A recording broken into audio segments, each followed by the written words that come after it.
Hey Sparks, welcome back to the channel, and I don't want to bend your ear too much, but if you haven't watched the first video, I really suggest you do so because a lot of the stuff might not make sense, but without further ado, the Eldrazi are here.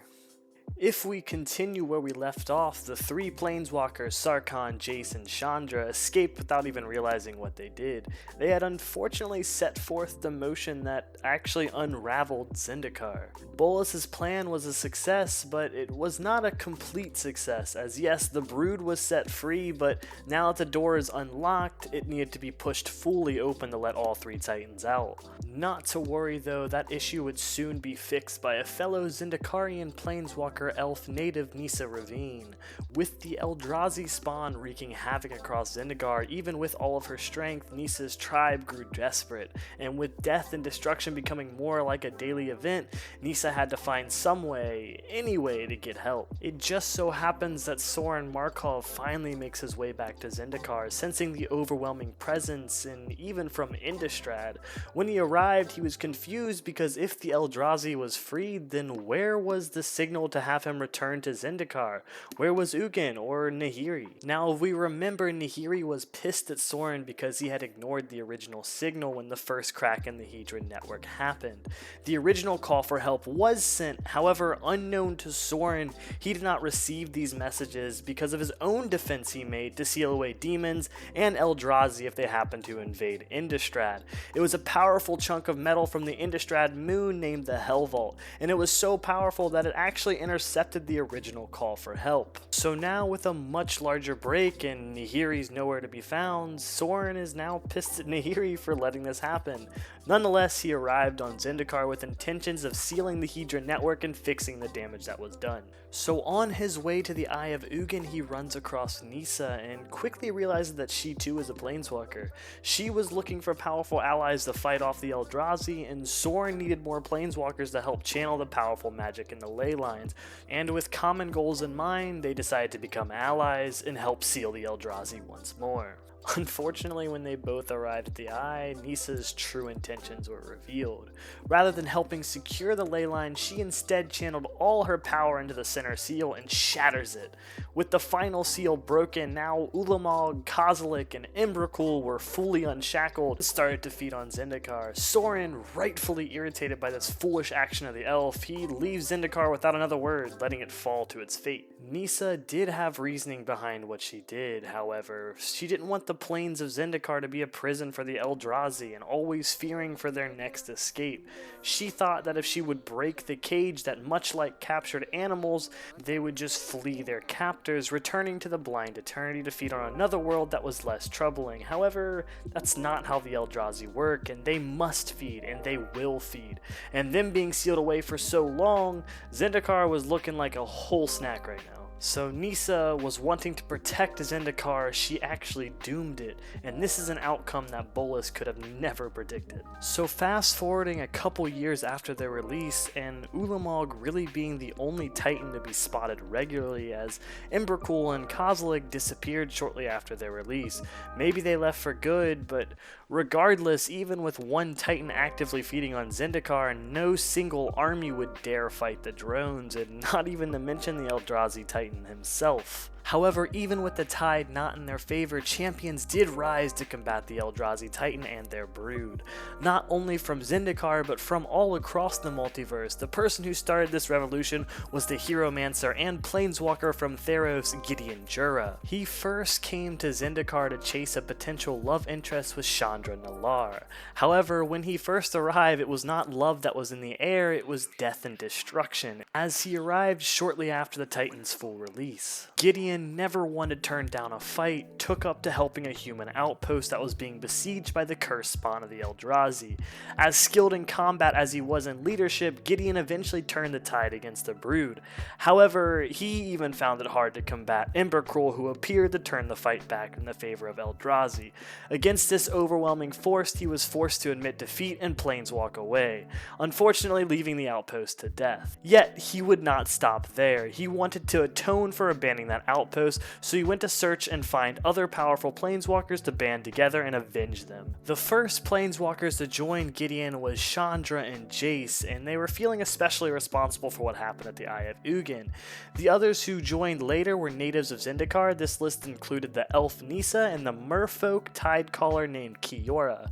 Together, they formed an alliance based on a common interest. They band together all the major races on Zendikar, including the merfolk, the elves, goblins, humans, angels, vampires, and the core. This group eventually brainstormed on what was the best way to defeat the Eldrazi Titans, and Jace eventually came through with his surprising knowledge on Hedrons and the leyline networks. His plan was to trap Ulamog at the city of Seagate, and using these powerful devices, just like the planeswalkers before him, he was going to seal them away. The battle for Seagate then ensued, and it was brutal and caused many casualties, but eventually it did work. With the Eldrazi stuck inside the stasis once more, the group began celebrating. Wait, why do I hear boss music? Good old enemy of happiness Ob Nixilis arrived just on cue.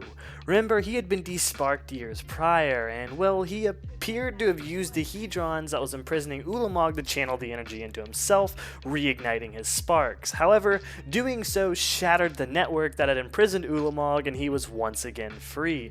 And to add even more insult to injury, this tectonic disturbance awakened another Titan, Kozilek the Great Distortion. Apparently, he fell into a slumber after originally being released, and this tectonic shift woke him up. So now Zendikar had not only one, but two very hungry Titans spreading havoc across their world. In addition to a very angry Ob Nixilis who was supercharged by the ley lines, and after nearly mortally wounding the planeswalkers at Seagate, Ob Nixilis was finally repelled by Nissa and retreated, gloating about how he had killed Zendikar. Now faced with a tough decision, Gideon, Jace, Chandra, and Nissa wondered if they should stay in battle on a dying plane faced with a seemingly unstoppable force to protect those who cannot protect themselves, or should they cut their losses and regroup somewhere else and most likely be hunted to extinction. The vote was unanimous and without hesitation. They formed the first generation of the Gatewatch, a group of planeswalkers to protect the multiverse against threats that planes could not hope to defend by themselves, and their first assignment was the Eldrazi. On a journey to search for answers to combat the threat, Jace comes across Ugin, who was actually resurrected himself, I guess spirit dragon things. Anyways, he was busy at work repairing the Hedron networks, and he was the one who actually informed Jace earlier before the original meeting at how the ley lines worked and the Hedrons. However, Ugin actually made Jace make a promise to never kill the Eldrazi, to keep them imprisoned and only on Zendikar. Jace naturally asked why, and Ugin replied that the Eldrazi are a species of unknown and we don't know what their purpose is, for what they can truly do, or how killing them might impact the reality that we live in. More or less, trapping them is our best option in case there's some type of consequences to them not existing. However, even with this knowledge, Jace was actually the first to propose the idea of killing them. He had an idea to channel all the ley lines and pull the full physical forms of the Eldrazi Titans into the plane, and then using the ley lines to supercharge Chandra's fire and basically burn the Eldrazi until they were no more. Shortly after the proposal, the team agreed. Gideon and Kiora played defense, while Jace was telepathically guiding everyone's efforts. Nissa channeled the World Soul into the ley lines that fed the Titans and brought them into the plains. Finally, she lassoed all of the Eldrazi and sent the nearly endless mana of the ley lines into Chandra, whose pyromancy obliterated the Titans. These massive beings being destroyed in this manner was described as their blood literally filling rivers, this being an end to Ulamog and Kozilek, ending the saga of the Titans on Zendikar. Moving forward, a lot has changed since then. Yes, there was another Titan, Embercool, but if you know from my last video covering Innistrad, she was sealed in the moon over there after Nahiri had brought her there. Nahiri and Sorin are busy sealing each other away as rivals. Nicobolas' curiosity brought together the very same Gatewatch that would defeat him years later during the War of the Spark. However, Zendikar is now free and they can return to some normalcy, despite the few echoes of its past.